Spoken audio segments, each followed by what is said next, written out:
SDA for SEFA, which is Sustainable Preventative Health Through Nutrition Abroad. And what this would be is a abroad trip for our SDA members next summer.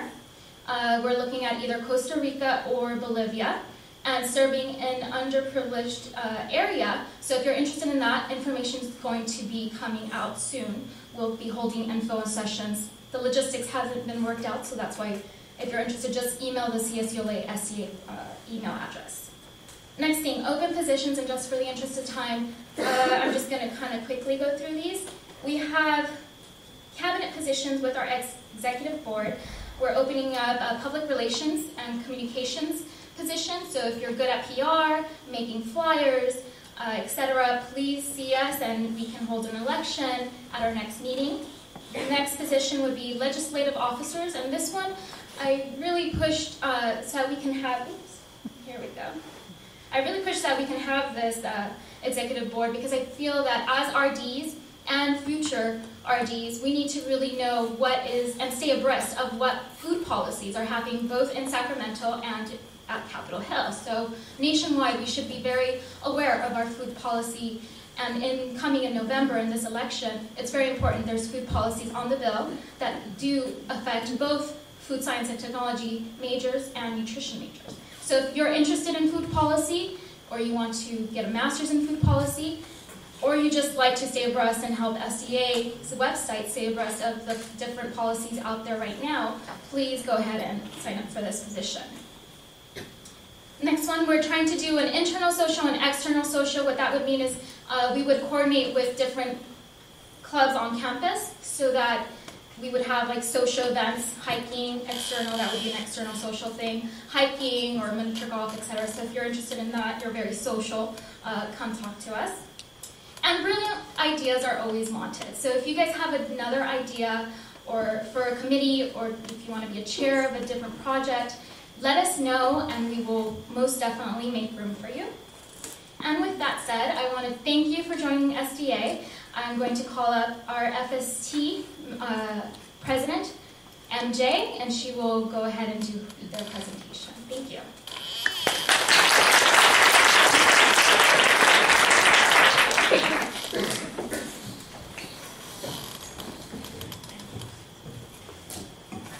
Hi, as you all know now, my name is MJ, and I'm the president of the Food Science Club.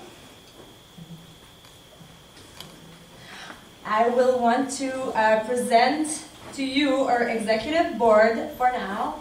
That's me. That's Whitney, which is right next to me. She is our vice president. We also have Shawnee, which is our treasurer, and Sandra, our secretary, just sitting there. Melody is our web administrator. Oni and Samantha are our, no, they're our events coordinator.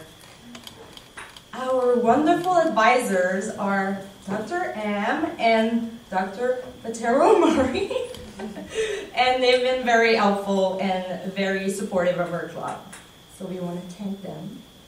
And now I will leave you with Whitney. She will continue the presentation. Thank you.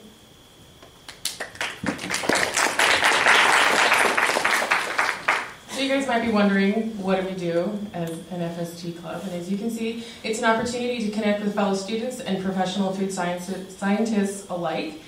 You have an opportunity to be involved in food science, technology, and extracurricular activities. We also have a number of guest speakers who are going to be coming in over the quarters. There's a lot of opportunity to learn about new research trends in food science and technology. It's a relatively broad field. So these are some of the events that we currently have planned for this coming academic year. As you can see, we're going to have guest speakers coming in this case, from the USDA ARS lab. We also are going to have a guest speaker coming in from industry as well. So you'll have an opportunity to both learn about the private and the public sector. In March, we have Suppliers Night with SCIFS, which is the Southern California Institute of Food Technologists chapter, which is the national organization of food science technologists. We'll be going on a field trip in April, and then at the end of the academic year in July, we have our annual Institute of Food Technologists meeting in Chicago, which is always fun and very exciting. So you might be wondering, with a degree in FST, what can I do with it? Because as much as we all enjoy learning, at the end of the day, you got to be able to get a job with it, right? So as you can see, according to the U.S. Census, there is a average 10% growth in the field, and the average salary as of 2010 was $58,420. I must be leaning on something.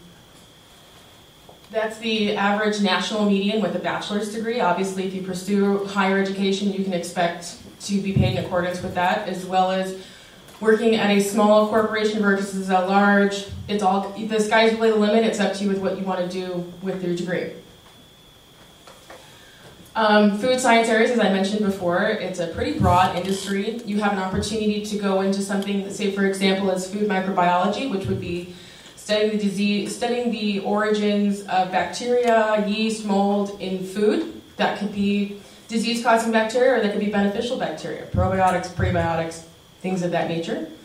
Or you could do something completely different, which would be being a sensory analyst, so that's evaluating food for its sensory qualities. All of us enjoy eating, I'm sure.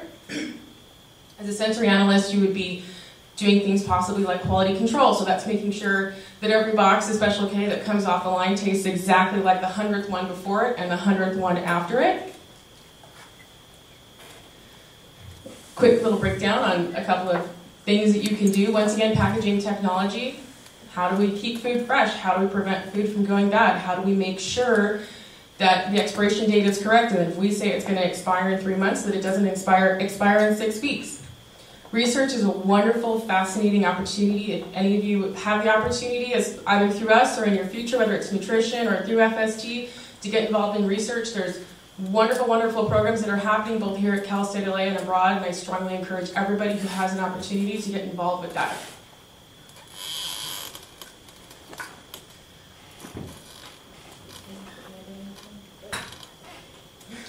In the interest of time, we're going to kind of keep going through here so we can get to wonderful Dr. Clemens. And to discuss further on some of the research projects that we've been doing here at Cal State LA, I'm going to give it back to MJ.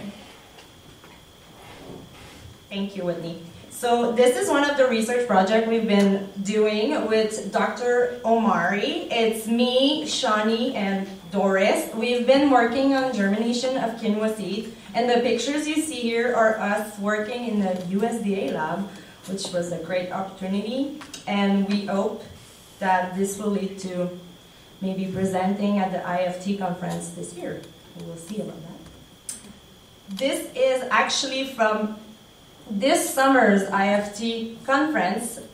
Some group members from a FST program presented a poster, and it was about the effects of marinade spices on chicken breast attributes, quality attributes.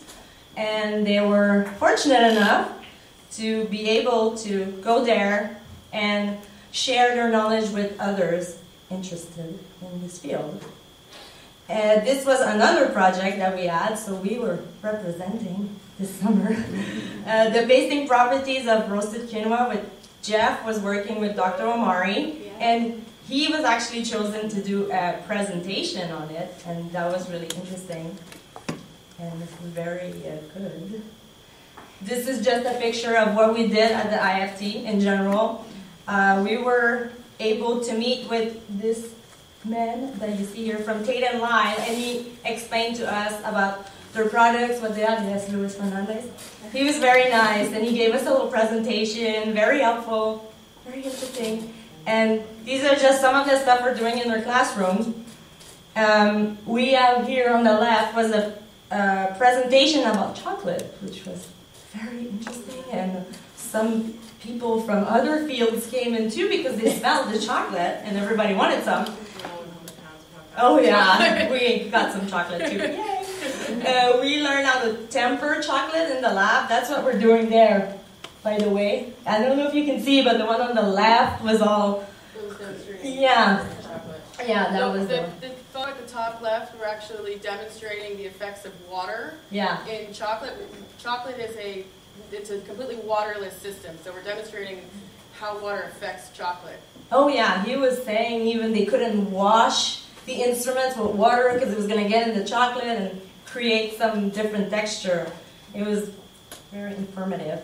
And these are pictures from the SCIFs meetings that we've been attending. The ones at the bottom are from the suppliers night that we talked about. It's also a great opportunity because you get all these suppliers from Southern California presenting their products, and just they're always happy to talk to you. And up there, those two other pictures are from SCIFs meetings because they have a dinner meeting every month, and we try to go because it's always good to talk with industry people and learn more about the field.